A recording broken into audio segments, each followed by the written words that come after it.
रास्ता आगे है मिस्टर दैया। लेकिन मेरी मंजिल तो इधर है ना। ओहो, आपको ना फिल्मों में लिखना चाहिए, एकदम हिट हो जाएंगे और फिर मुझे शाहरुख से मिलने का मौका मिल जाएगा। हद है यार, इस शाहरुख ने मेरी लव स्टोरी का दी एंड कर रखा है।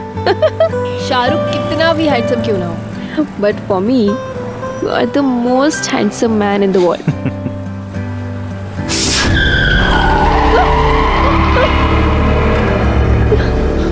तुम ठीक हो ना? क्या हुआ?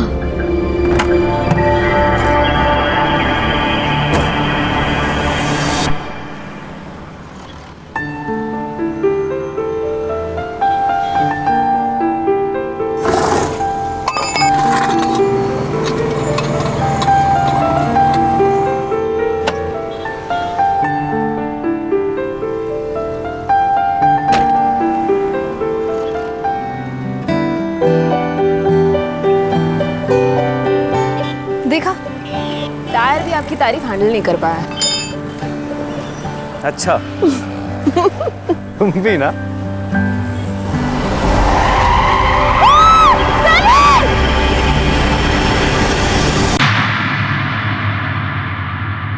सनी और प्रिया ने शायद कभी नहीं सोचा होगा कि एक वारदात उनकी सारी खुशियां छीन लेगी, उनके सारे सपने बिखेर देगी। किसी की लापरवाही एक ऐसा हादसा बन जाएगी कि उनकी जिंदगी बिल्कुल तहस नहस हो जाएगी।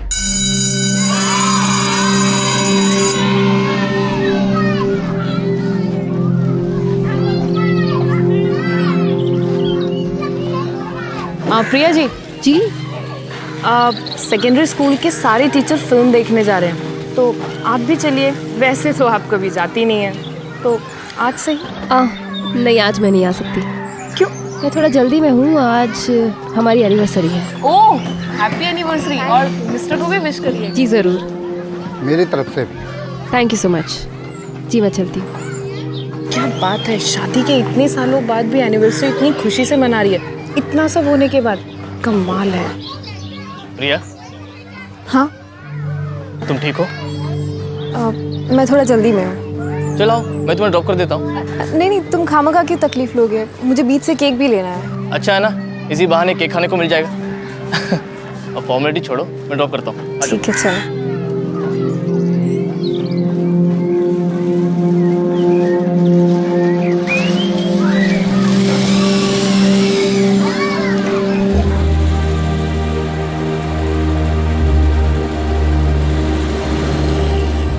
आठ साल बीत चुके थे उस हादसे को जिसने हमारी दुनिया तबाह कर दी थी। लेकिन क्या करती मैं, उम्मीद छोड़ देती या बिखरे टुकड़ों को एक नई सूरत देती। 8 सालों के बाद भी मानो ऐसा लगता है कि वो हादसा जैसे कल ही हुआ था।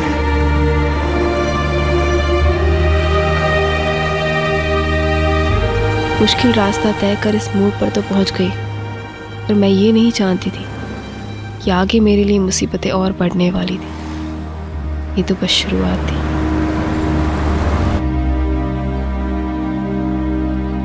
तो आज केक खाने को मिलेगा। हाँ चलो। रे भाभी, किधर रह गई थी आप? अंदर सनी भाई ने सब खराब करके रखा है, अब जल्दी चलो। हाँ अरे प्रिया को फोन किया किसी ने? प्रिया तुम जाओ, कल स्कूल में मिलेंगे। ठीक है। अरे आ गई तू? बाहर से ज्यादा तेरी घर में जरूरत है, जल्दी आ जाया करना। हाँ। अरे संभल के आराम से। थोड़ी बांस आ रही है, पोछा में थोड़ा परफ्यूम भी डाल दो, थोड़ी खुशबू आ जाएगी।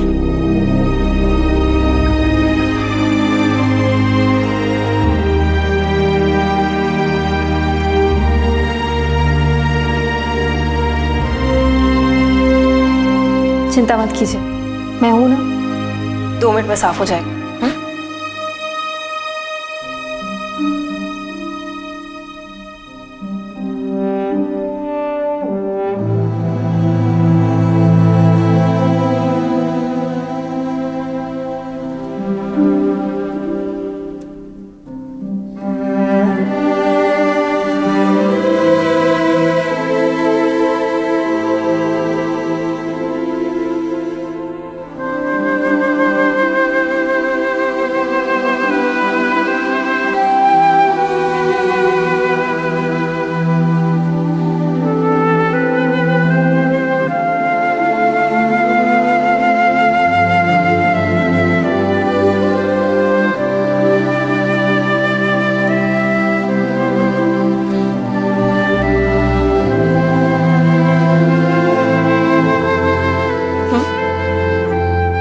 I'm sorry. Happy anniversary.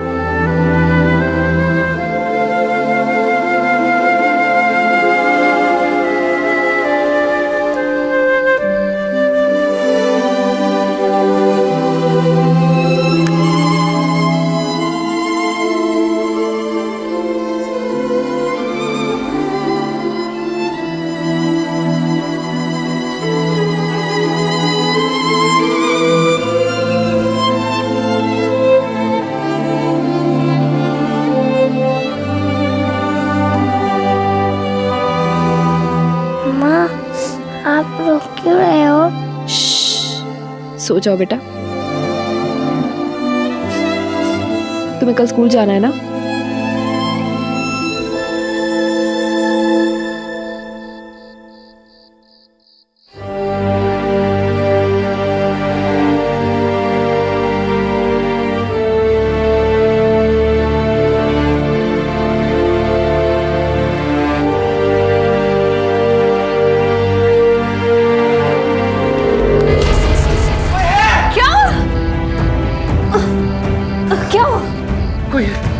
क्या हो गया? कोई है? कौन है? कौन है? कोई है जो मुझे मारना चाहता है। अरे कौन है? मेरा गला दबा के मुझे मारने की कोशिश। क्या हो गया? यहीं से भागा है, मैं यहीं से भागा। अरे मन ने तो सब जगह देख लिया, बाहर भी देखा, कोई ना मिला। तूने पक्का देखा था? पक्का भाई साहब, जैसे उसने मेरे पे हमला किया मैं जग गया, फिर मेरी चीख मारने पे वो भाग गया। भागते हुए मैंने उसकी परछाई भी देखी थी। हमें पुलिस को ना बाबा ना, सबसे पहले तो वो हमें पे शक करेंगे, हमें ना पड़ना पुलिस के चक्कर में। हाँ सही तो कह रही है भाई, सो रहा था, सपना देखा होगा, ये सब वहम भी तो हो सकता है। इस बात पे पुलिस को बुलाने की क्या जरूरत है? मैंने कहा ना कोई था, मतलब था।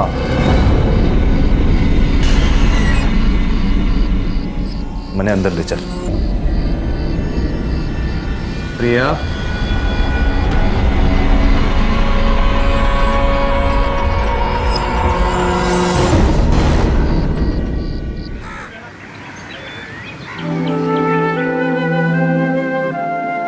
अब पराठे खाइए, मैं चाय लेकर आती हूँ।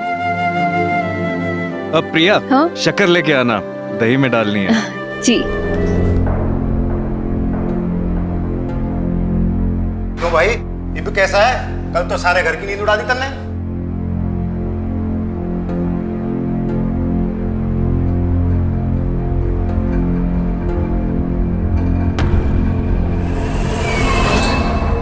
विद्या, कल तुम मेरे आने से पहले ही चली गई? मैं माँ जी को बता के गई थी मैडम जी। बात बता के जाने की नहीं है। खैर, अभी ज्यादा रुकना पड़े तो रुक जाना, मैं ओवर टाइम के पैसे दे दूंगी, ठीक है? जी मैडम जी।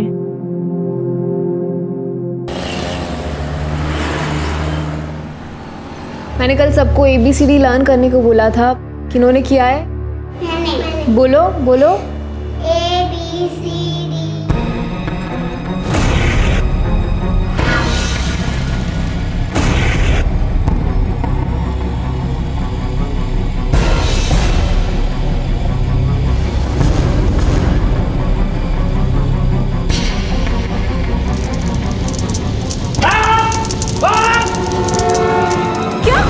ठीक तो? अच्छा, मैं अभी पहुंचती हूँ। प्रिया, क्या हुआ? कोई इमरजेंसी? तुम मुझे घर तक छोड़ दोगे? हाँ चलो ना। क्या हुआ? सब ठीक तो है? सनी, क्या जरूरत थी आपको पर्दे को लगाने की? हाथ रघु को बोल दिया होता। जिस घर में सारे मेरे को मारना चाहते हैं, इसको क्या पड़ी है? कौन सुनेगा मेरी बात है? अब पुलिस को इन्फॉर्म क्यों नहीं करते? जो हमारे घर का मामला से।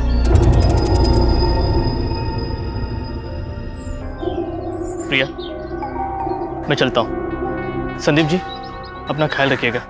प्रिया, किसी भी बात की जरूरत हो तो मुझे। अब है ना, हम सब संभाल लेंगे। थैंक यू आनंद। मैंने एक बात बताई दो आप सब, आप में से ऐसा कौन सा है जो मुझसे इतना तंग आ गया कि मेरा मरा मुंह देखना चाहता है? ओए सनी, ताने क्यों मारा से? ना भाई साहब, बता दो, खुद ही मर जाता हूँ, आप सबकी दिक्कत कम हो जाएगी। ओए अपनी जबान पर कंट्रोल रख, वरना। अजीत, बस अब चुप हो जा। अरे अपाइस है तो इसका मतलब ये से कैसे ताने मारने का लाइसेंस मिल कैसे? मैंने कहा ना, अब चुप हो जा।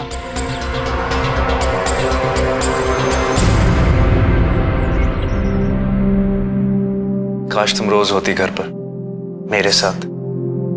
काश, लेकिन ऐसा हो नहीं सकता ना। हमें से एक को तो कमाना ही पड़ेगा। वैसे भी घर में कोई इज्जत नहीं देता है।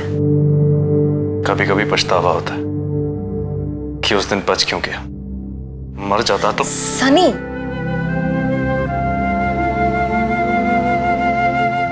माँ, मुझे नींद नहीं आ रही। अरे मेरे रिंकी बच्चा को नींद नहीं आ रही? ऐसे कैसे? मैं नीनी को अभी बोलती हूँ कि आए जल्दी जल्दी। हाँ, आप एक काम करो, पापा के साथ बैठो, गरम गरम दूध लेकर आती हूँ। हाँ, चलो चलो चलो। आजा बेटा।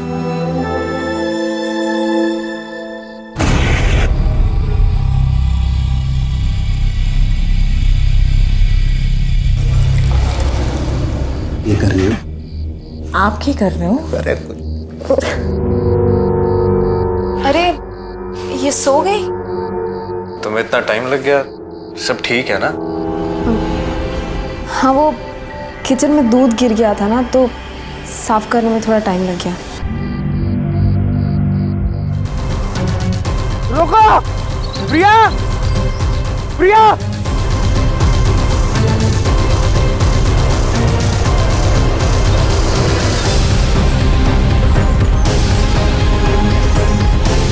कोई है? रोको! कोई रोको!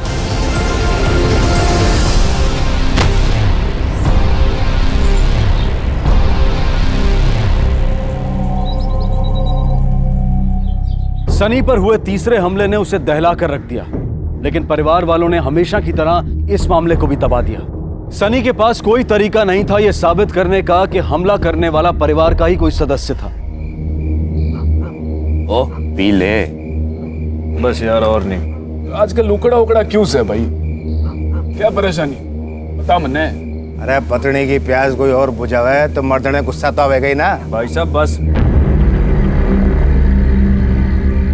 अजीत भाई साहब, आप बिना मजाक में कुछ भी कह देते हो। तू सच बता भाई, हम दुश्मन थोड़े ना है तारे।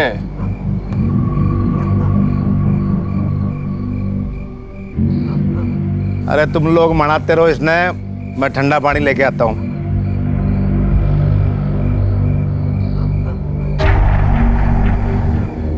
लो भाई, ठंडा पानी आ गया। वाह वाह भाई जी।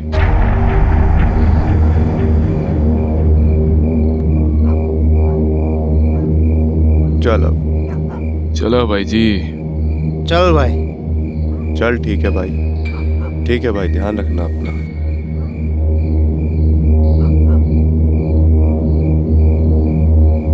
आज तने ले चलूं के अंदर? ना भाई साहब, मैंने बाहर थोड़ी देर अकेला बैठना है। ठीक से, जैसी तेरी मर्जी।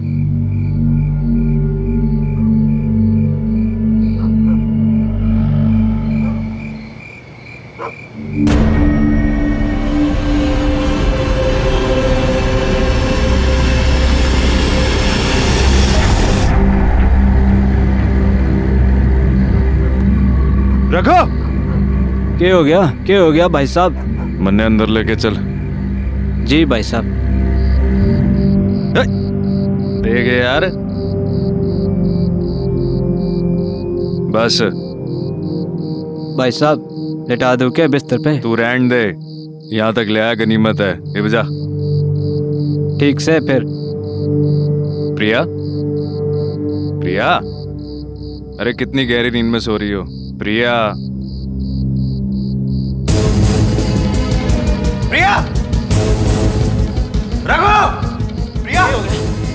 टिप क्या हो गया? रिंकी को देख! प्रिया! रिंकी, क्या हो गया? रिंकी, प्रिया! उठो ना। सब उठ नहीं रहे। प्रिया!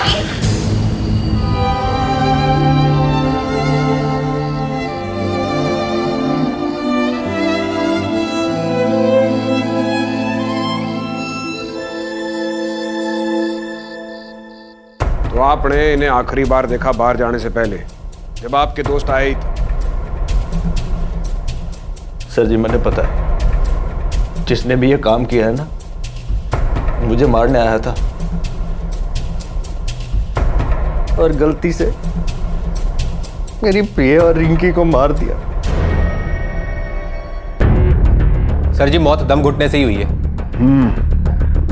पति का यह मानना है कि उसकी जगह गलती से पत्नी मर गई।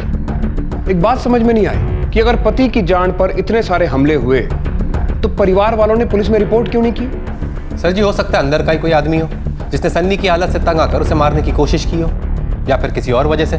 मुमकिन।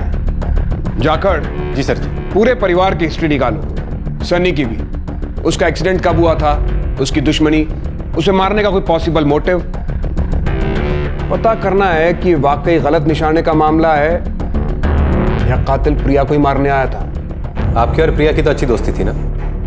जी। स्कूल में ऐसा कोई और जिसके साथ उसकी नहीं बनती हो या कोई अनबन हुई हो? नहीं, सबके साथ बहुत फ्रेंडली थी। कभी उसने आपके साथ डिस्कस किया कि घर पे किसी के साथ उसका झगड़ा हुआ हो?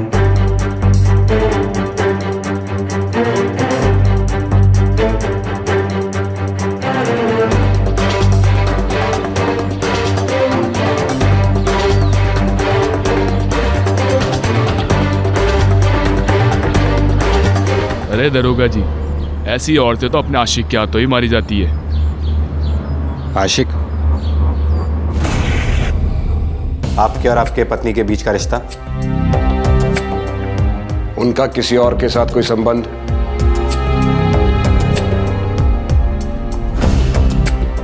देखो मिस्टर दहिया, सच सच बताना, इन्वेस्टिगेशन में फायदा होगा। सर प्लीज, आप प्रिया के बारे में ऐसी बातें मत सोचिए। वो एक बहुत ही अच्छी औरत थी। साफ सी बात है सर, जो कोई भी मुझे मारने आया था उसका शिकार प्रिया बन गई। और सर रिंकी को आपकी किसी के साथ कोई दुश्मनी? साहब, जब कोई शरीर का हिस्सा सड़ जाता है ना तो उसे काट कर फेंक देते हैं। इसी तरह मेरे घर वालों ने भी मुझे पराया कर दिया।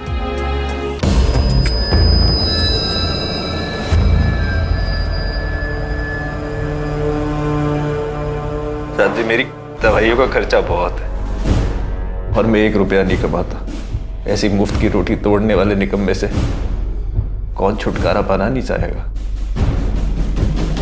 रुको, क्या जानती है इस मामले के बारे में? वो सर जी, मैं तो सिर्फ नर्स हूँ, सुबह को आती हूँ, शाम को चली जाती हूँ। ज़्यादा कुछ नहीं जानती मैं, लेकिन साहब जी जो बोल रहे हैं वो सही है। प्रिया मैडम उनसे बहुत प्यार करती थी, बहुत ख्याल रखती थी उनका। वो क्यों किसी और के... ये केस 2 अलग अलग दिशाओं में आगे बढ़ रहा था। एक तरफ ये अंदेशा कि कातिल ने गलती से सनी की जगह प्रिया को अपना शिकार बनाया, लेकिन कोई सनी को क्यों मारना चाहता था। दूसरी तरफ यह संभावना कि प्रिया के किसी से अवैध संबंध थे जिसकी वजह से उसे मारा गया। तो क्या यह अपराध किसी घायल प्रेमी का किया धरा था? पुलिस की तहकीकात धीरे धीरे एक दिशा की ओर मुड़ने लगी, और वो दिशा थी प्रिया के गैर मर्दों के साथ नाजायज संबंध।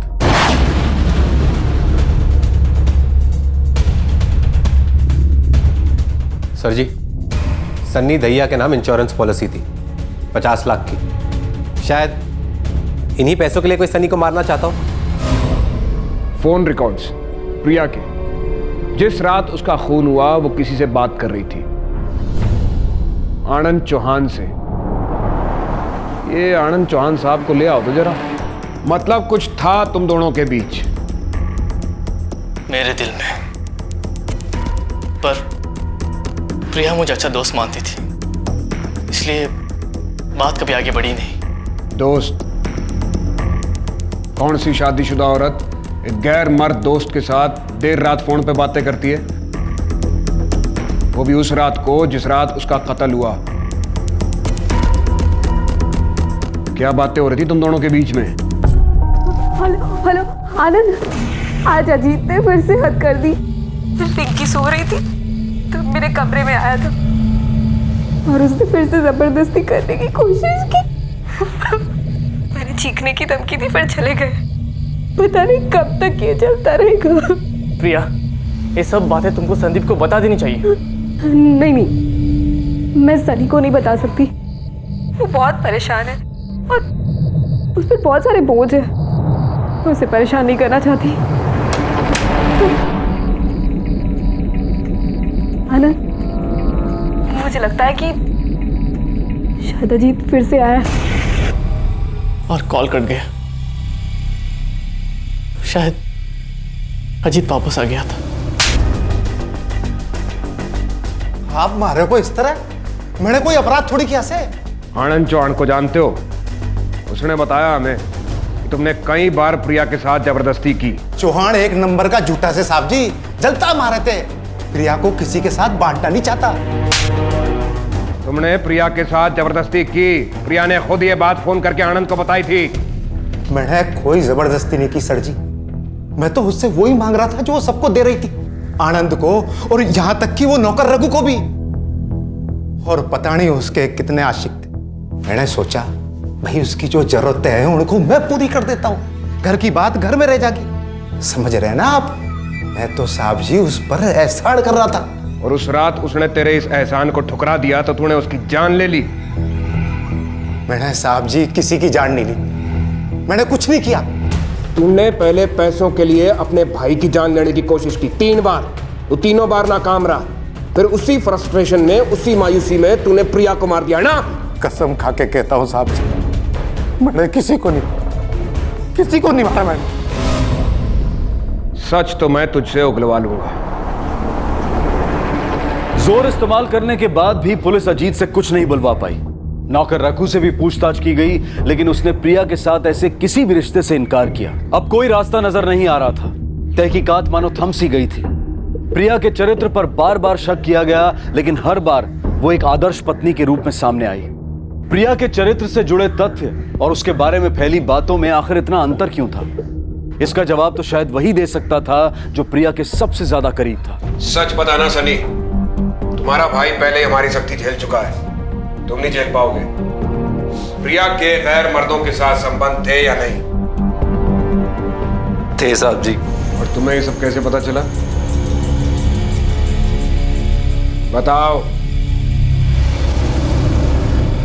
मेरे घर वालों ने बताया साहब जी। मैंने तो चौहान के साथ उसे घटिया होटल में जाते हुए देखा है। मैंने भी रघु के साथ उसे नैन लड़ाते हुए देखा है। आप सब लोगों को गलतफहमी हुई है, वो ऐसी ना है। क्या गलतफहमी हुई है? अरे मैं तो 24 घंटे उसको फोन पे ही देखती हूँ और पूरा पूरा दिन तो वो घर से गायब रहती है। मेरे लिए प्रिया पर शक करना नामुमकिन था साहब जी, लेकिन धीरे धीरे उसकी हरकतों से, उसकी बातों में छिपे सच मेरे सामने आ गए। पति पत्नी के बीच में ये बातें ज्यादा देर तक छुपी नहीं रह सकती साहब जी, पता पड़ ही जाता है। और इसीलिए तुमने उसे मार दिया? मैं मारूंगा साहब जी? ऐसी हालत में मैं मारूंगा प्रिया को? अगर मैं प्रिया को मारने के काबिल होता तो शायद ये नौबत ही नहीं आती। मैं उसे जिंदगी भर खुश रखता। और साहब जो उसने किया उसमें इसकी कोई गलती नहीं है। उसे हक था ये करने का। जो खुशियां मैं उसे नहीं दे सकता उसने कहीं और से ली। बताइए मनदीप जी, सनी को प्रिया के नाजायज चक्करों के बारे में बताने की क्या जरूरत थी? कहीं आप घर वालों ने मिलकर तो नहीं उसे मार दिया? खानदान की इज्जत के लिए?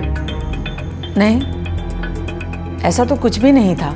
ठीक है, आप खुद नहीं बताएंगी तो? वो सनी को कुछ हो जाता तो इंश्योरेंस के सारे पैसे प्रिया को मिल जाते। हम तो सिर्फ प्रिया को सनी से अलग करना चाहते थे, उसे मारना नहीं चाहते थे ताकि वो सारा पैसा उसके पास न चला जाए। क्या आपके पास कोई ठोस सबूत है जिससे बात साबित हो कि प्रिया का वाकई कोई अफेयर था? उसकी भी जरूरतें होंगी, इसीलिए हमने ऐसा सोचा। कोई और चाहे जो सोचे, एक औरत होके आपने दूसरी औरत के बारे में ऐसा सोचा? तो इसका मतलब यह हुआ कि घर वालों ने मन गढ़ंत कहानियां बनाकर सनी को सुनाई। लेकिन सर जी, घर वालों को वैसे भी फायदा तो तभी होता जब सनी, प्रिया और उनकी बेटी रिंकी तीनों रास्ते से हट जाते। बिल्कुल सही। इसलिए सनी को छोड़ के प्रिया और रिंकी को मार देने का कोई तुक नहीं बनता। और अगर इसी थ्योरी को आगे बढ़ाएं तो प्रिया और रिंकी रास्ते से हट चुके हैं, तो ये सही वक्त है घर वालों के लिए सनी को मारकर सारा पैसा पाने का। फिर अचानक सनी पर होने वाले हमले रुक कैसे गए? शायद अभी केस घर में, इसीलिए सर जी। जाखड़, हमें सनी पर हुए हमलों की जांच फिर से करनी चाहिए। आप ये बुकिंग फाइनल कर दीजिए।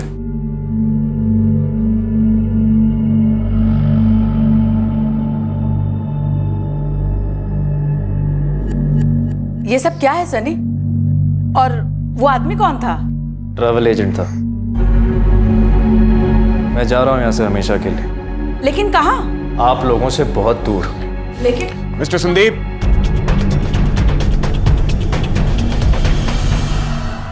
इस स्लोप से आपकी व्हीलचेयर नीचे गई और इससे पहले कि आप सड़क के बीचों बीच पहुंचते, विद्या ने आकर आपकी जान बचा ली। आपने देखा नहीं कि आपको धक्का किसने दिया था? नहीं साहब जी, मेरे से गलती हो गई। उस वक्त मैंने भांग पी रखी थी।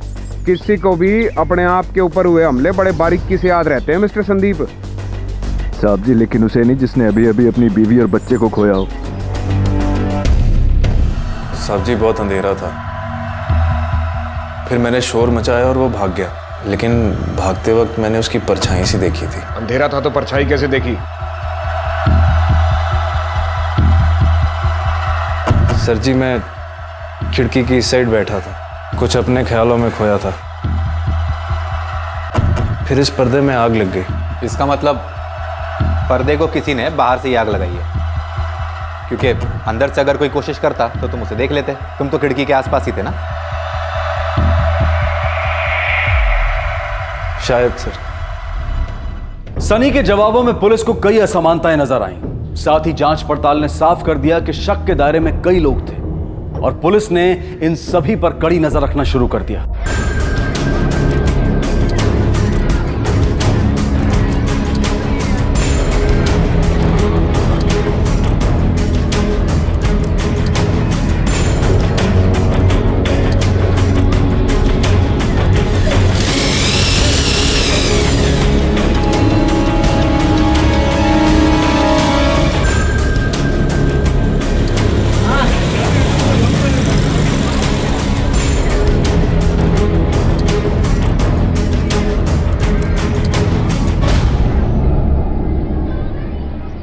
सर जी, अब तक ऐसी कोई बात नहीं हुई जिससे किसी पे शक हो। हमें सतर्क रहना पड़ेगा जाखड़। कातिल इन्हीं में से कोई एक है। किसी भी पल इनमें से कोई अपना आपा खो सकता है और अपराधी की एक छोटी सी गलती हमारे लिए एक बड़ा मौका साबित होगी। एक बात और अजीब लगी, प्रिया के साथ होने वाले हर वाक़े का ब्यौरा सनी ने बड़ी बारीकी के साथ दिया। व्हील चेयर या बिस्तर पर रहने वाला आदमी किसी के पीछे जाकर ये सब कुछ खुद तो नहीं देख सकता। इसका मतलब है ये सारी इंफॉर्मेशन भी उसे घर वालों में से ही किसी ने दी है।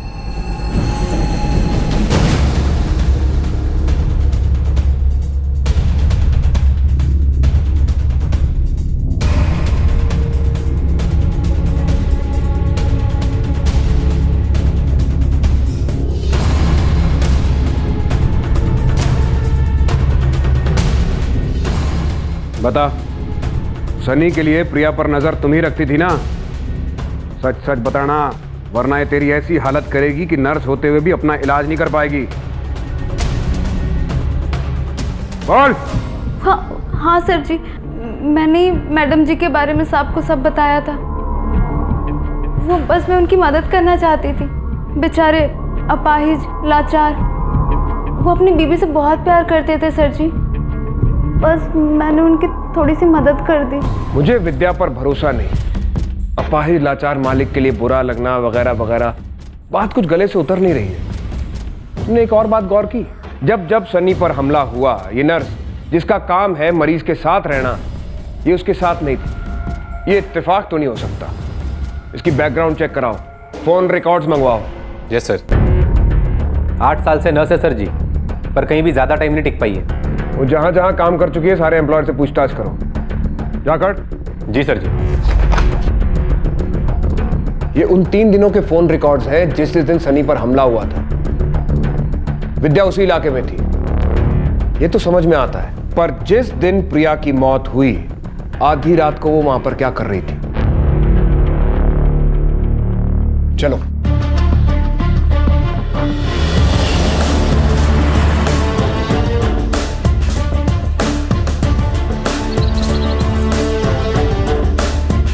जी कहाँ पहुंचने की इतनी जल्दी है?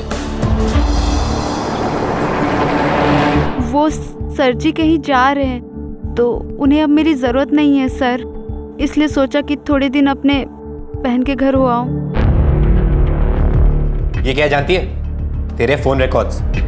और जब भी सनी पर हमला हुआ इन फोन रिकॉर्ड्स के मुताबिक तेरा फोन उसी इलाके में था। इसका मतलब तू भी उसके आसपास ही मौजूद थी। अब बता सच क्या है? सनी पर हमले में तेरा भी हाथ था ना? मारना चाहती थी तू उसको, किसी ने पैसे दिए थे उसे मारने के लिए और गलती से तूने प्रिया और उसकी बेटी को मार दिया। बोल, यही हुआ था ना? बोल। अब बताती हूँ सर जी।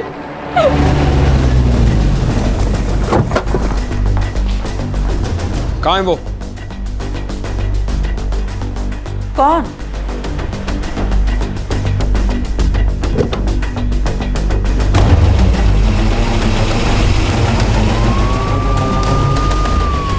जाकट। जी सर। पूरे शहर में नाकाबंदी लगवाओ। जी सर। तुम स्टेशन रोड की तरफ लो।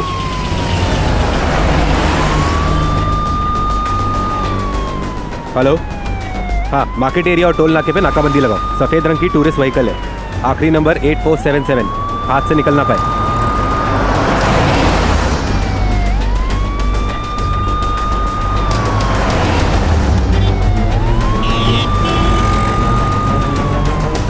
उसको ओवरटेक करो जल्दी।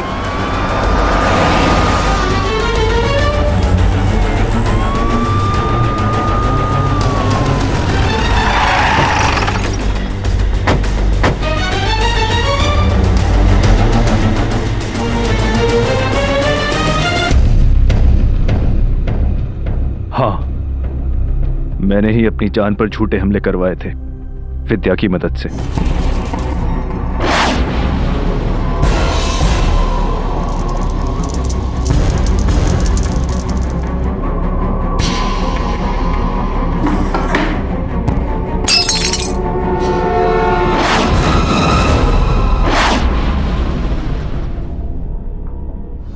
क्यों किया तुमने ये? ताकि तुम पर कोई शक ना करे जब तुम अपनी पत्नी और अपनी बेटी का कत्ल करो। उसके नाजायज संबंध है साहब। इधर मैं अपनी व्हीलचेयर पर सड़ रहा था और वो गुलछर्रे उड़ा रही थी मेरे भाई के साथ, हमारे नौकर के साथ, और वो उसका आशिक, उसके स्कूल में काम करने वाला टीचर। मैं जानता था ये प्रिया की जरूरत है, लेकिन ये मैं बर्दाश्त नहीं कर सका और मैंने उसे मार दिया।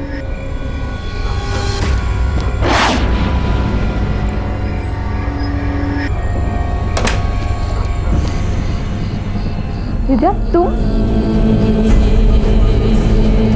इस वक्त यहाँ पर क्या कर रहे हो? क्या कर रहे हो? लेकिन बेटी ने क्या बिगाड़ा था? वो तो तेरी अपनी बेटी थी ना, उसे तो बख्श देता। मेरी रिंकी साहब, उसे मैं खरोंच भी नहीं आने देता, लेकिन वो जग गई।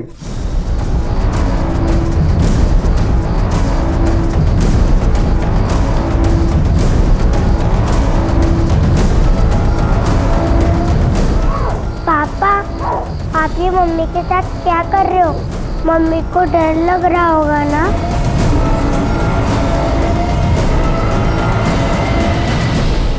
उसने मेरा भरोसा तोड़ा था साहब, इसीलिए मारा मैंने से। उसका कोई चक्कर वक्कर नहीं था, वो सिर्फ तुझसे प्यार करती थी, तेरे और तेरी बेटी के लिए जीती थी वो। आप झूठ बोल रहे हो साहब, मुझे सब बताया विद्या ने। अरे विद्या ने तुझसे झूठ बोला था। मैं जानती थी कि उनके घर वालों ने साहब जी और मैडम जी के बीच एक दीवार खड़ी कर दी है, उनसे झूठ बोला है और मैंने उस झूठ का फायदा उठाया। उस झूठ को और बड़ा बना दिया सर जी। मैंने साहब जी को यकीन दिलाया कि उनकी बीवी के नाजायज संबंध है कई मर्दों के साथ, फोन से बदला लेना चाहते थे। मैंने उनकी मदद की। वो मुझे आज दिल्ली लेकर जा रहे थे और उन्होंने मुझे ढेर सारे पैसे देने का वादा भी किया था। सब झूठ था और उस झूठ को तूने अपने ख्यालों से और बड़ा बना दिया। वहम था तेरा। तेरे अंदर इस शक को पैदा करके उन्होंने तेरा इस्तेमाल करके तुझसे तेरी पत्नी और बेटी का कत्ल कराया। वो पत्नी जो सिर्फ तुझसे प्यार करती थी, तेरे लिए जीती थी। वो बेटी जो तेरी पहली और आखिरी संतान थी, उसे भी बेरहमी से मार दिया तूने।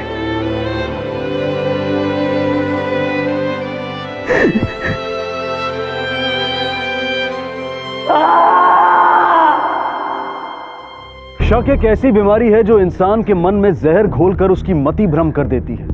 सबसे सुंदर मंजर को भी एक खौफनाक दृश्य बनाकर रख देती है। धीरे धीरे यह जहर इंसान के दिमाग पर काबू पाकर उसमें नफरत पैदा करता है, उसे अपनों से संबंध तोड़ने पर मजबूर कर देता है और यह नफरत इंसान को अंधा बना देती है। सनी शारीरिक रूप से तो अपाहिज था ही, लेकिन इस नफरत ने उसे दिमागी तौर पर भी अपाहिज बना दिया था। काश सनी ने एक बार प्रिया से बात की होती, उससे पूछा होता, जानने की कोशिश की होती कि आखिर सच क्या है, तो आज उसकी पत्नी और बेटी जिंदा होते। यह हम सब के लिए सीख है कि हम नफरत और शक को कभी भी अपने ऊपर हावी ना होने दें। इनमें इतनी क्षमता है कि ये जिंदगियां तहस नहस कर सकते हैं। अब मैं अनूप सोनी आपसे विदा लेता हूं। फिर मुलाकात होगी अगले एपिसोड में एक और चौंका देने वाले केस के साथ।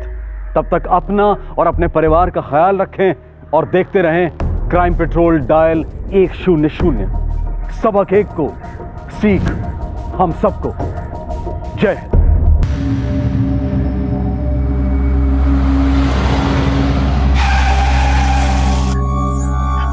देख के नहीं चल सकते। मैडम, अरे अच्छे इंसान को मार दो क्या आप?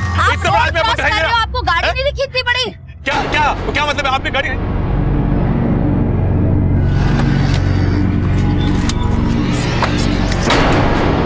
बेबी।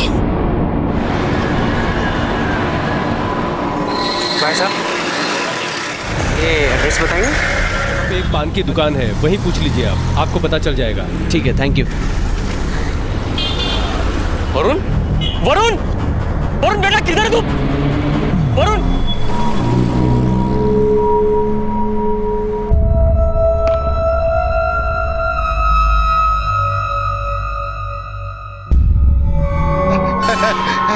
अरे अरे अनुरुद्ध, किसी ने देखा क्या? अनुरुद्ध!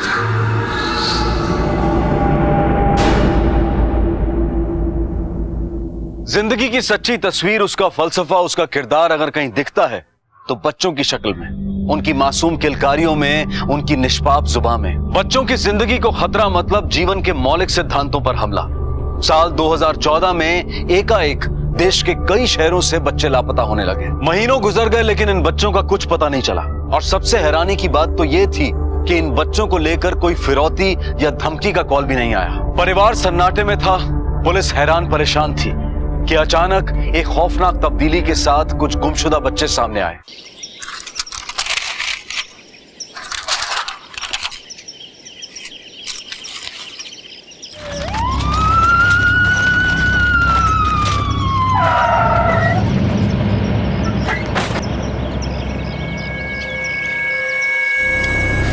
बॉडी तुमने कब देखी? साहब, आज सुबह मैं कचरा बीनने के लिए आया था और ये सारी लाशें देखी मैंने यहाँ पे।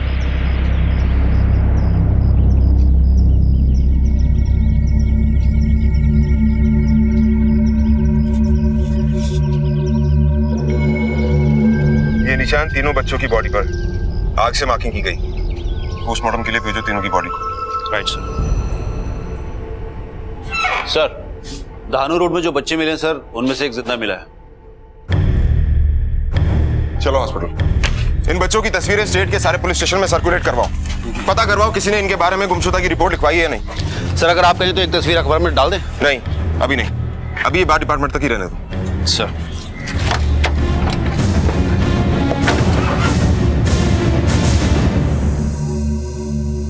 डॉक्टर साहब बच्चे का स्टेटस कैसा है? फिलहाल कुछ बता नहीं सकते, कुछ टेस्ट और करने होंगे। Excuse me.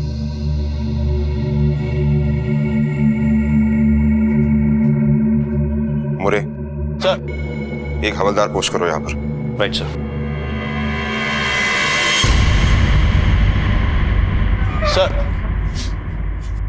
सर ये लोग नासिक से आए हैं सर। वो जो बच्चा हॉस्पिटल में है ये कहते हैं कि उसके माँ बाप हैं। सर मेरा बच्चा, सर हमारा बच्चा किधर है सर? सर बोलिए ना किधर है? क्या नाम है उसका? वरुण साठे साहब। साल भर पहले किसी ने रास्ते से उसे उठा लिया था साहब। हमने एफआईआर भी किया, कभी कहीं पता ही नहीं चला उसका। हर जगह ढूंढा हमने, कहीं नहीं मिला साहब। साहब मेरा बच्चा। ये देखिए उसकी माँ ये साल भर से रो रो के उसका हाल बुरा हो गया साहब। अब मुझे मेरे बच्चे को देखना है, कैसा है वो? बैठिए बैठिए। साहब मेरा बच्चा मुझे। कोई फिरौती की कॉल? नहीं साहब। आपके पास आपके बच्चे की फोटो है? हाँ है। ये देखिए साहब। वरुण साहब मेरा बच्चा मुझसे मिलवा दो मुझे।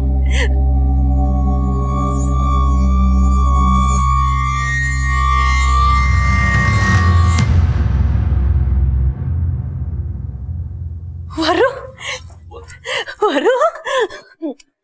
मेरा वरुण। वरुण मैं वरुण नहीं है। हाँ? सब मुझे डकली बुलाते हैं।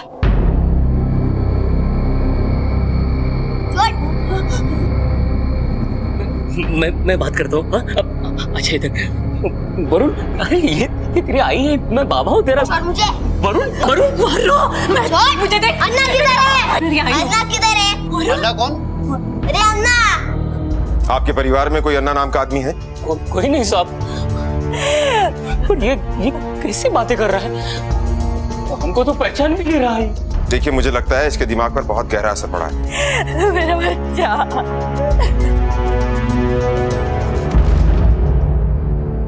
एक बच्चे का मन भी मासूम रहस्यों का घेरा होता है, लेकिन नासिक शहर से लापता वरुण साठे जब आखिरकार पुलिस को मिला तो वो अपने मन में मासूम नहीं बल्कि कुछ चौंका देने वाले, माँ बाप को डरा देने वाले रहस्य लेकर मिला। ये बच्चा मानो एक नई पहचान, एक नया नाम, एक नई सोच लेकर आया था। ना केवल उसने अपने माँ बाप को पहचानने से इनकार किया बल्कि एक ऐसी दुनिया की तरफ इशारा किया जिसका भेद पुलिस तक के लिए पहेली था। कौन था, कहां था ये अन्ना?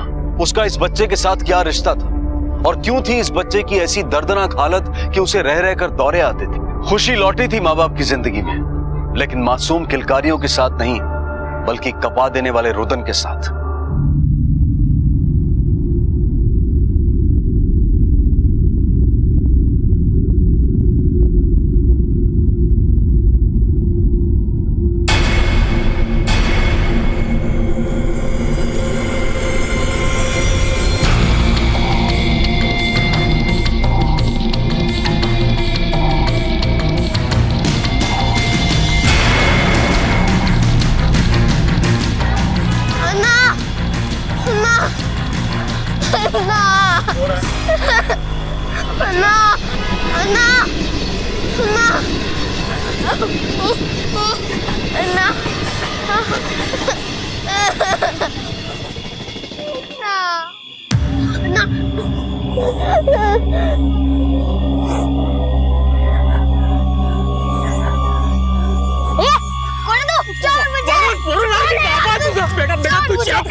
मोरे इस बच्चे को यहाँ के रास्तों की अच्छी तरह से समझ। सर लगता है अन्ना इसको इसी सड़क में मिलता होगा। सही कह रहे हो तो। लेकिन ये अन्ना यहाँ क्यों आता है और ये अन्ना है कौन?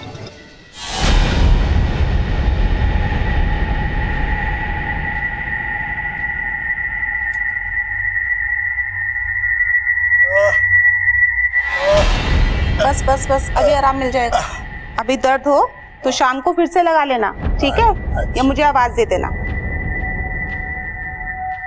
वरुण बेटा, तुमको मालूम है तुम जब दूसरी कक्षा में थे तब, सुन ना, वो पिंकू है ना, अरे अपने बाजू के फ्लैट में रहता है वो, उसका ना सारा टिफिन तुमने खा लिया था स्कूल में और उसकी माँ शिकायत करने आई थी तो क्या बवाल मचा था रो रो के। याद है बेटा? बेटा सुन तो।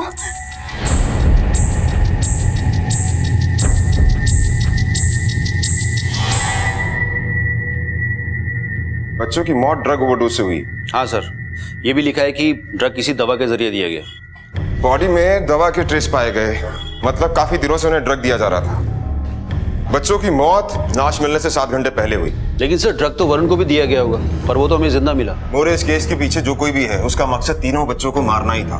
वरुण की किस्मत अच्छी है कि वो बच गया। मोरे, इस केस में कुछ अजीब से फैक्ट्स हैं। बच्चे हमें कमजोर और बीमार हालत में मिले और उनके पांव पर वो निशान। कोई तो है सबके पीछे। वरुण को लगातार फिट्स पड़ रहे हैं सर। ड्रग्स ना मिलने की वजह से जो विड्रॉल सिम्टम्स होते हैं ना, शायद वही है। मुझे भी यही लगता है। मोरे, ये अन्ना जिसके नाम की रट वरुण ने लगा रखी है, हो सकता है ये वही आदमी है जो बच्चों को ड्रग्स देता है। अब बच्चे को ड्रग की लत लग गई। जब तक अन्ना उसे नहीं मिलेगा तब तक वो बेचैन रहेगा, और शायद तब तक जब तक वो ड्रग्स उसके हाथ ना लग जाए सर। अरे कहाँ गया तुम्हारा दवा का शीशी? सुबह में यहाँ पे रख गई थी। अरे मेरे को नहीं मालूम नर्स, मैं तो सो रहा था। क्या क्या नहीं मालूम? अब मैं दूसरी शीशी कहाँ से लेकर आऊंगी? दर्द लगा के रखा हुआ है।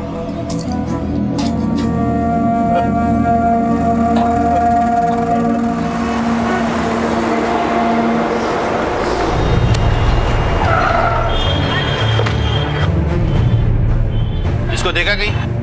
हाँ देखा ना साहब, घूमता रहता है साहब, ये मेरे पास जरूर रहता था। ये बच्चा? हाँ साहब। क्यों? 150 रुपए का छुट्टा लेके आता था और मेरे से नोट लेके जाता था।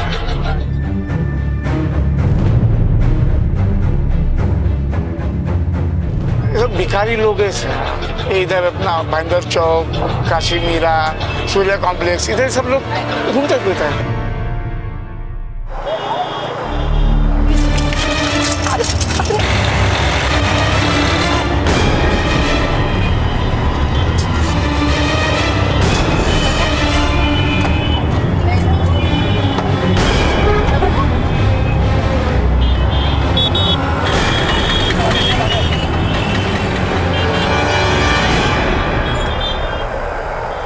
यहाँ कोई भिखारी नहीं दिख रहा। इधर आ।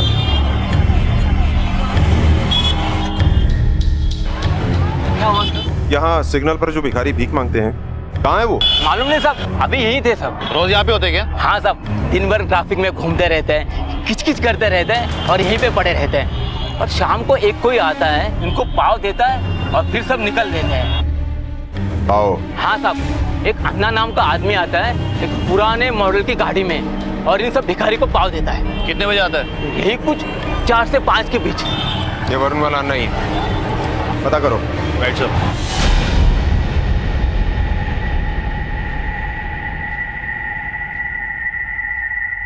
वरुण का मासूम चेहरा दर्द से कुम्हला गया था। दर्द के दौरे उसके शरीर को जार जार कर रहे थे, लेकिन कौन जानता था कि इस सब का भेद वो अपने अंदर ही छुपाए बैठा था।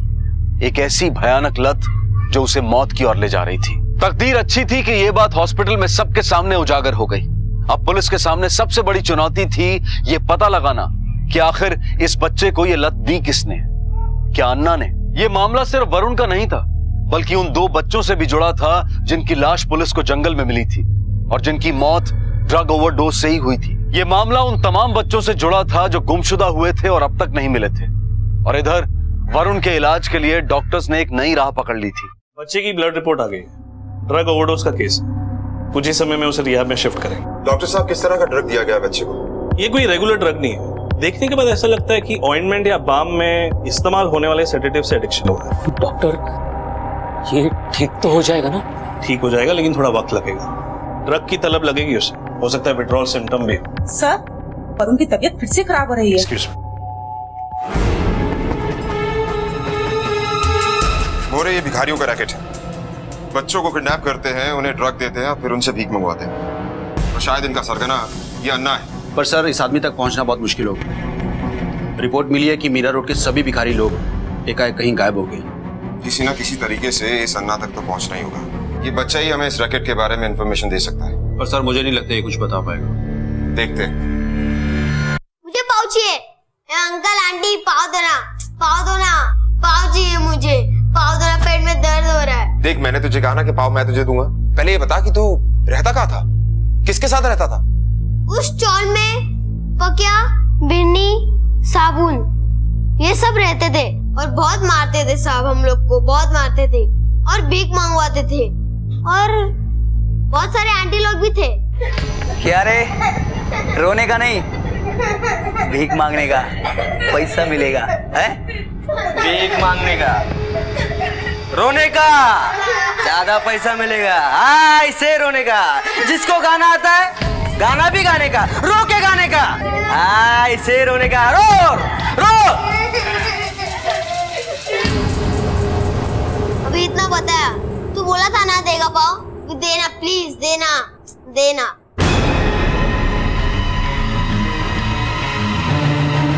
मोरे, मीरा रोड इलाके में 7 चौल, 4 हम देख चुके हैं, पर हमको वहां पर कुछ नहीं मिला सर। पाटिल, गाड़ी लगा।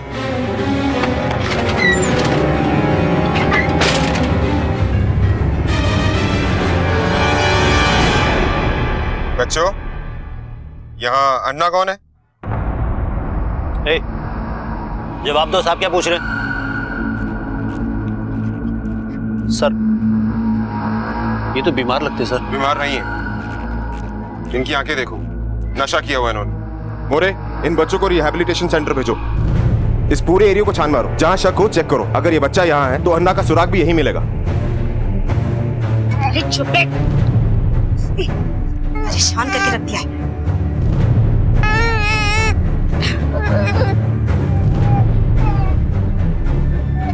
किसका बच्चा है ये? मेरा बच्चा है साहब। क्या नाम है इसका? शुनरी। कहाँ पैदा हुई? यहाँ पास का अस्पताल है ना, म्युनिसिपैलिटी अस्पताल, वहीं पे। अपना और अपने पति का नाम बताओ। म्युनिसिपैलिटी हॉस्पिटल में पता करो इसका और इसके पति का नाम वहाँ पर है या नहीं। साहब ये मेरा बच्चा है साहब। अच्छा? मैं सच बोल रही हूँ साहब। तलाशी लो। साहब काय की तलाशी? ज्योति? मैं सच बोल रही हूँ साहब, मैं झूठ नहीं बोल रही साहब। साहब मैं सच बोल रही हूँ, मैं सच बोल रही हूँ साहब।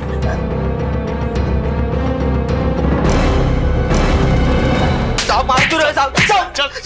साहब हुआ क्या साहब? सामने देखता हूँ सर। साहब पर मार क्यों रहे साहब? सर, यहाँ अंदर तो कुछ और ही खेल चल रहा है सर। तेरी साले की, पकड़ इसको। अरे साहब मैंने कुछ नहीं कहा। मारना नहीं साहब। अरे साहब मारना नहीं साहब। ये सारे फर्जी माँ बाप, ये चौल इनका अड्डा है। देखना ये है कि इनमें अन्ना कौन है। अन्ना तू है क्या? नहीं साहब मैंने। तो तू है अन्ना? नहीं साहब। तो फिर अन्ना किधर रहता है? कौन अन्ना साहब? हम लोग किसी अन्ना बिन्नो को नहीं जानते साहब। अपने दिमाग पे जोर डाल, नहीं तो दिमाग की बत्ती बुझा दूंगा, समझे ना? साहब बोलो ना, नहीं मालूम अन्ना कौन है। साहब मैं बताता है साहब, फोन आता है साहब, कभी गाड़ी में मिलने को आता है साहब, पर इधर रहता नहीं है साहब। नंबर दे उसका, चल। नंबर नहीं साहब, अलग अलग नंबर से कॉल करता है साहब, एक नंबर नहीं है उसका। इधर से आता है, किधर जाता है कुछ मालूम नहीं साहब। कलेक्शन करता है और चला जाता है। अब तो दिहाड़ी पे है साहब, जितना काम करते हैं उतना पैसा मिलता है साहब। बच्चों को भीख मंगवाना, उनको ट्रेनिंग लेना, के दवादारों का काम करते हैं साहब हम लोग। मालूम नहीं वो कौन है। अब सच सच बता, बच्चे कहाँ से आते हैं और कौन लाता है उन्हें? अन्ना साहब, वो देखे जाता है साहब, बाहर शहर से लाता है, दिल्ली, कोलकाता, सूरत, नागपुर, उधर उसका आदमी है साहब। और रहता किधर है? नहीं मालूम साहब, शपथ नहीं मालूम साहब, हम लोग को छोड़ दो साहब। 100 में 70% अन्ना लेता है साहब, और 30% हमारा, बाकी एक बच्चा रहने को मिलता है साहब। अन्ना बॉस है क्या सबका? हो साहब, बहुत कड़क आदमी है वो। लेन देन में जरा भी कोई ऊंच नीच किया तो समझो उसका सामन। अन्ना इस बार माफ कर दे अन्ना, अगली बार मैं पूरा पैसा देगी, टाइम पे देगी, आई शपथ।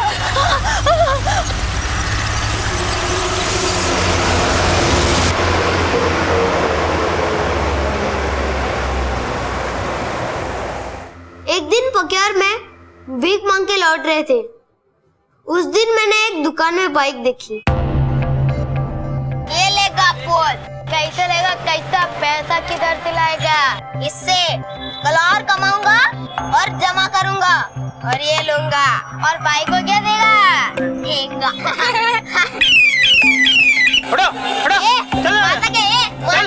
ये पैसे दे के खरीदूंगा बोल रहा हूँ। ये चल दे पैसा, चले बनी फटाफट, चल रहे जल्दी दे, चल निकाल। क्या देख रहा है मुंह? पैसा दे, चले तू भी। क्या देख रहा है? पैसा दे, चल चल पैसा दे, टाइम खोटी मत कर, चल जल्दी निकल। देना पैसा, देना रे बाबा, दे जल्दी से, चल।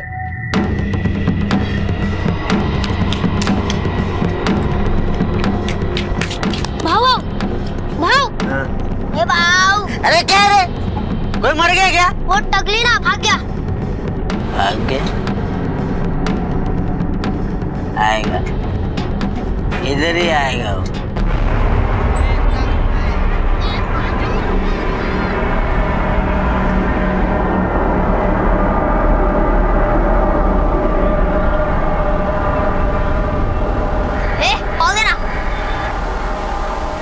ये ले, पैसा देना। तो ले ला, मैं एक दिन ना बोला ले।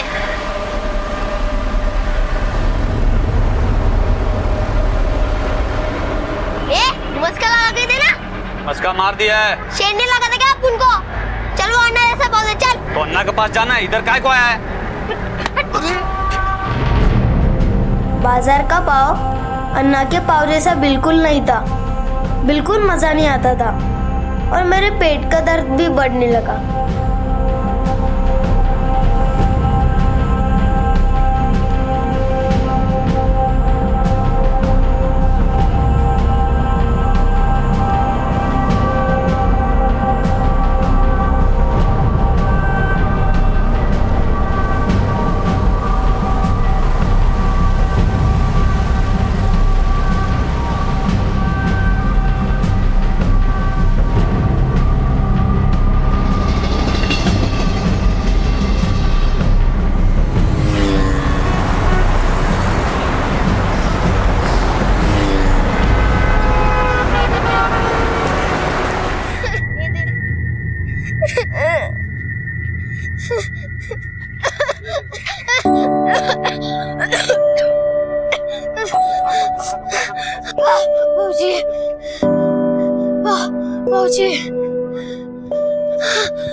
उस दिन बहुत तकलीफ हुआ साहब, और अन्ना अपनी गाड़ी लेके आया।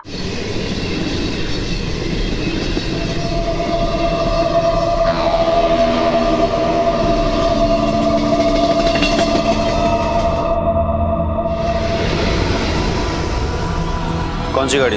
वो पुराने वाले मॉडल की गाड़ी है साहब। पुराना मॉडल? साहब पाव देना, साहब पाव देना।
कल्पना कीजिए एक बच्चे का मन जो बड़ों की मायावी दुनिया से तो घिरा ही था और नशे की लत ने उसकी रही सही सोच को भी कुंद कर दिया था। लेकिन पुलिस ने बड़ी सूझबूझ से वरुण के इलाज के दौरान उसकी बीती हुई दर्दनाक जिंदगी का रहस्य उससे बुलवाया। ये ना सिर्फ तहकीकात में सहायक साबित हुआ बल्कि कहीं ना कहीं उस मासूम बच्चे के मन में भरे जहर को भी कम करने में मददगार साबित हुआ। इधर वरुण धीरे धीरे अपने माँ बाप की तरफ बढ़ रहा था और उधर पुलिस इस खौफनाक गुत्थी को सुलझाने में अपराधियों के नजदीक पहुंच रही थी।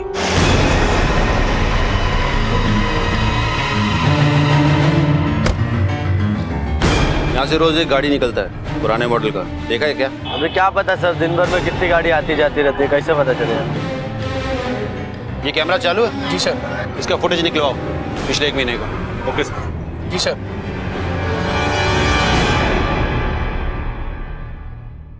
इस रोड से रोज पुराने मॉडल की गाड़ी निकलती है करीब 4 या 5 बजे के बीच में।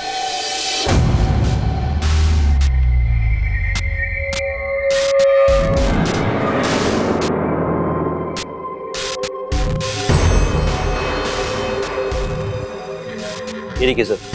5 तारीख के बाद गाड़ी का आना बंद हो गया। मतलब जिस दिन से हमने तहकीकात शुरू की। हो सकता है सर उनको खबर लग गई हो। जाएंगे कहाँ? मोरे एक काम करो, गाड़ी का नंबर निकलवा कर आरटीओ से पता करो किसके नाम पर है ये गाड़ी। तहकीकात के टेढ़े मेढ़े रास्तों से गुजर कर आखिर पुलिस को एक सुराग मिला। एक पुरानी कार, एक नंबर। इस कांड से इसके मुख्य अभियुक्त अन्ना से गहरा ताल्लुक रखती थी। गाड़ी की खोज में पुलिस ने जमीन आसमान एक कर दिया और आखिर सफलता मिल ही गई। अंकल आइसक्रीम दो ना। क्या रे अंकल बोलता है? बोला ना तेरे को अन्ना बोलने का। मेरे को अन्ना क्या बोलेगा? अन्ना। अन्ना क्या क्या क्या साहब? चल चल ना, चल। ये तेरा ही गाड़ी है ना? मेरा है सर। क्या बात है? चल तेरे को बता, चल। किधर सर? बैठ ना। सर क्या किया सर?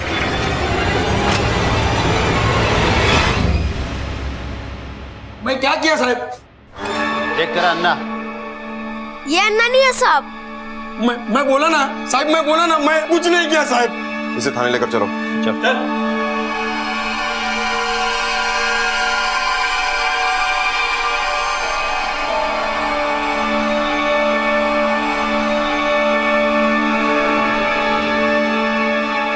ये क्या अन्ना? नहीं साहब, ये अन्ना नहीं है। ये अन्ना नहीं है? नहीं। ये क्या अन्ना? नहीं साहब, ये अन्ना नहीं बोला ना, नहीं आता। लेके जाओ उनको। गाड़ी कहाँ से आया तेरे पास? मेरा है सर, गाड़ी तो मेरा ही है। क्या बकता है? तो फिर अन्ना के पास कहाँ से आया? मेरे को पता नहीं साहब, वो मेरे बाजू में घनश्याम रहता है साहब, वो मेरे को 200 रुपया रोज का देता था साहब। पाव देना। कितने पाँव दूं घनश्याम भाई? सब दे दे। ए घनश्याम, चल सब मेरे के क्या करेगा? पाव खिला। अरे साहब लेकिन छोड़ो मुझे। अरे साहब लेकिन मैंने क्या? चल अंदर। अरे इसे कैसे? अन्ना? नहीं साहब, ये तो अन्ना का ड्राइवर है।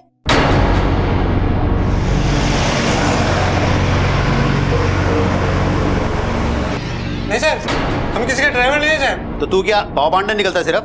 नहीं साहब, मैं तो क्या?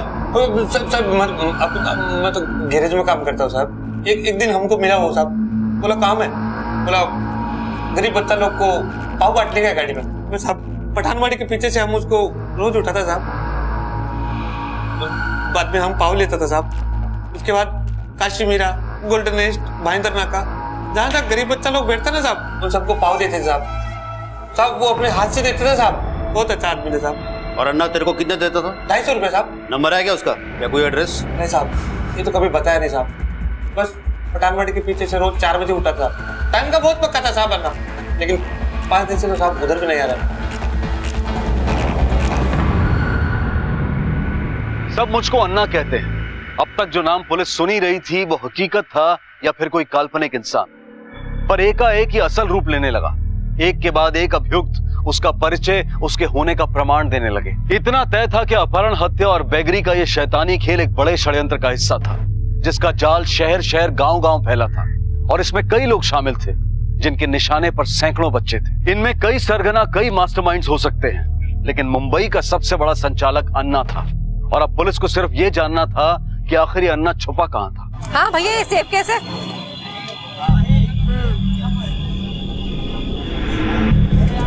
मम्मा आइसक्रीम। हाँ जाओ बेटा ले लो।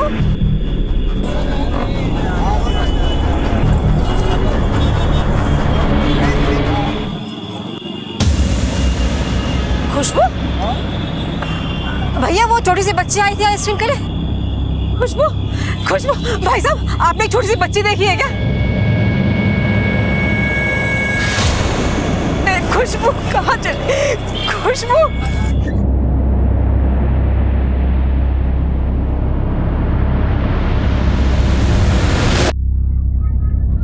हेलो अन्ना, बच्चा जा रहा है, रिसीव कर लेना।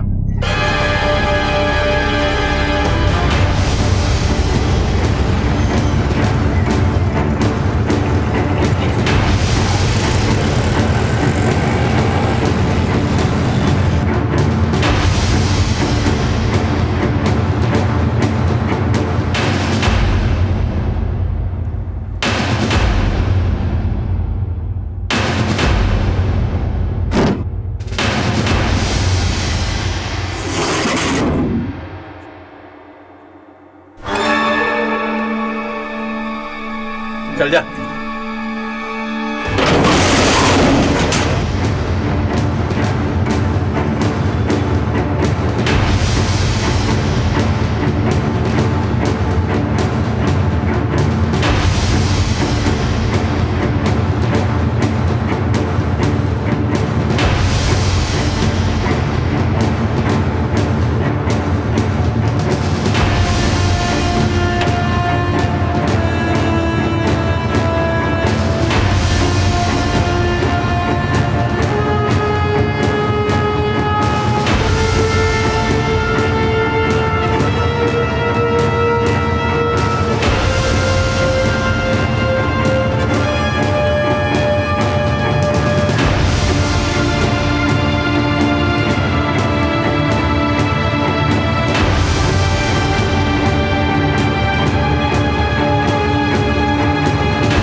अंदर लेके जाओ इनको। चलो सब।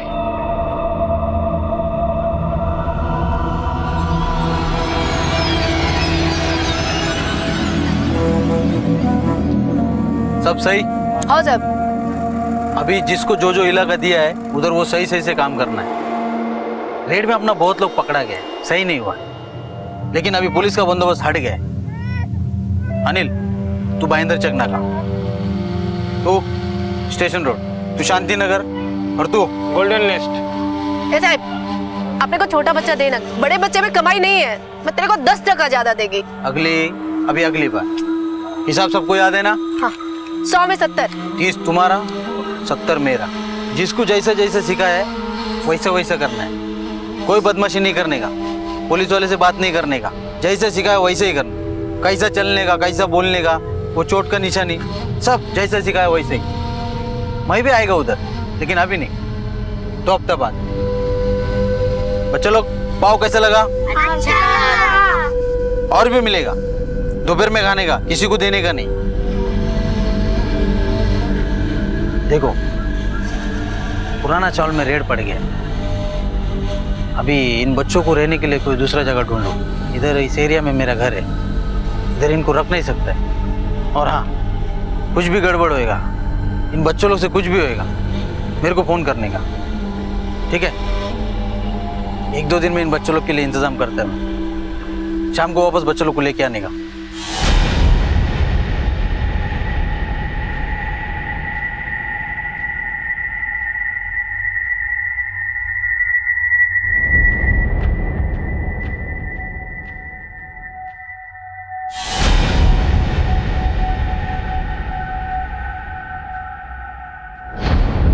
सर ये देखा आपने? एक आदमी ने इस लड़की को भिखारी के साथ देखा। इस लड़की के कपड़े भिखारी जैसे नहीं थे, इसलिए इसकी फोटो सोशल मीडिया पर डाली है। और ये एरिया तो सूर्य कॉम्प्लेक्स का एरिया है। हाँ सर। टीम तैयार करो, तुम ज्योति और साठे सिविल ड्रेस में आ, मैं एसीपी साहब को खबर करता हूँ।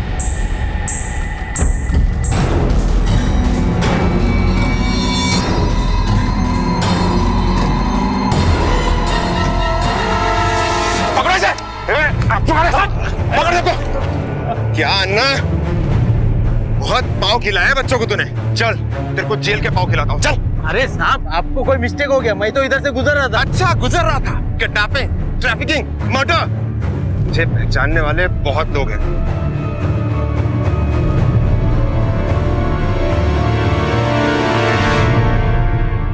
अन्ना, यही है अन्ना साहब, यही है। इसने ही मारा बगैर बिन्नी को। ए, उठ रहे, काम पे नहीं जा रहा क्या? उठो।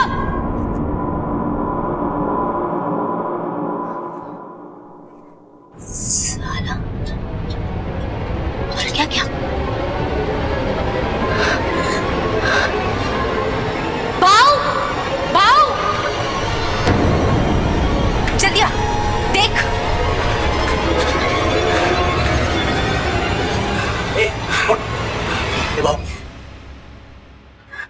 ये तो क्या?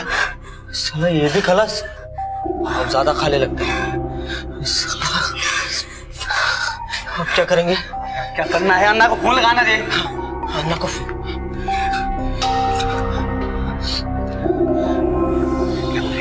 अबे रुकना, साला अन्ना को फोन नहीं लग रहा है। साला अन्ना भी नेटवर्क में नहीं। साला थोड़े टाइम में लाश में से बदबू आना शुरू हो जाएगी। जंगल में फेंकते। चल, उठा उठा उठा।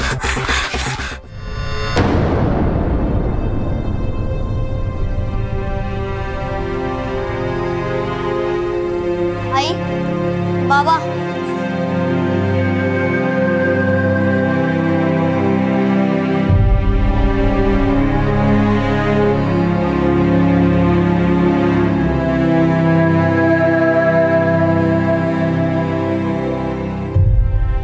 यदि बच्चे जिंदगी का सार हैं तो माँ बाप उस सार के संरक्षक हैं। माँ बाप होना सिर्फ पारिवारिक ही नहीं बल्कि एक सामाजिक जिम्मेदारी है। कल का समाज कैसा होगा ये इन बच्चों पर निर्भर करता है। एक आंकड़े के अनुसार हर साल देश में तकरीबन 12 लाख बच्चे किडनैप कर लिए जाते हैं और यौन शोषण और भीख मांगने के पेशे में शामिल कर दिए जाते हैं। पुलिस ने अन्ना और उसकी तमाम कारगुजारियों पर आईपीसी की अलग अलग धाराओं के तहत हत्या, अपहरण, दैहिक और मानसिक शोषण के मामले दर्ज किए और इनके जरिए पुलिस कई और ह्यूमन ट्रैफिकिंग के सरगनाओं को पकड़ने में भी कामयाब रही। बच्चे देश का भविष्य हैं। ये सिर्फ एक स्लोगन नहीं है बल्कि हकीकत है और अगर इस हकीकत को सीरियसली नहीं लिया गया तो कयामत आ सकती है। इन दिनों पर्यावरण और उससे जुड़े खतरे चर्चा में हैं, लेकिन बच्चों की सुरक्षा भी इस धरती के लिए उतनी ही मौलिक है, उतनी ही जरूरी है जितना कि पर्यावरण।